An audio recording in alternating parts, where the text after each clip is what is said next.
Is Tom Aspinall making a mistake by taking the fight against Pavlovich on 2 weeks' notice? Let me tell you about it in this video, guys. Hello and welcome to Bloodsport MMA. Yo, assalamu alaikum, my niggas, what's good?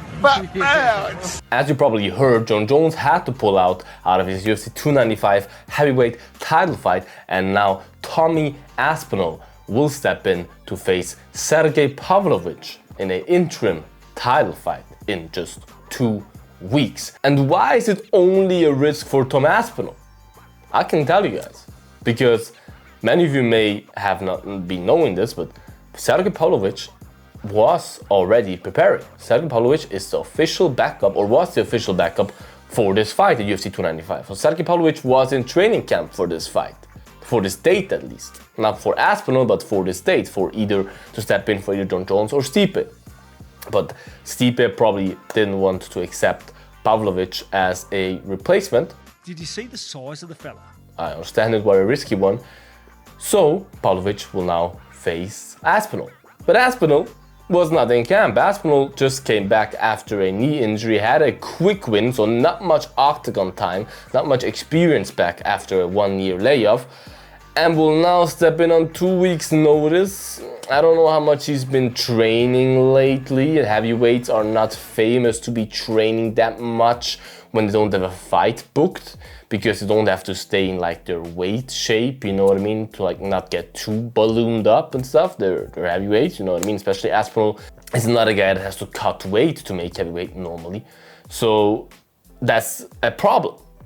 You have a guy that has been preparing for that fight for the last, let's just say, 5 weeks, and then you have a guy who probably has been chilling on the couch with his family and now comes in for the biggest fight of his life on 2 weeks' notice. It's such a risky thing, because of course there's a big reward there, but also a risk. If you lose that fight, of course the UFC will probably not just throw you way back in the rankings, but still, you are on a losing streak then. You just lost your title shot. You will not get another title shot immediately. You will have to go back in the win column, fight other contenders again, and kind of make your way back to the title. Probably 1 or 2 fights, yes, but still. That's a title loss on your record. That will throw you back a little bit. That's also playing with your confidence. Aspinall hasn't lost in the UFC other than when he blew his knee out, if you want to call this a loss, okay, do this, against Curtis Blades. You know what I mean? So it's a lot of risk for Tom Aspinall. As I said, there's some reward there, but the risk is so high.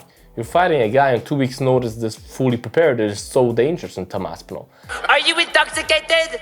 Are you intoxicated? In Sergei Pavlovich. But the good thing for Tom Aspinall is they were already scheduled to face 2 times before, so both fights fell through, obviously.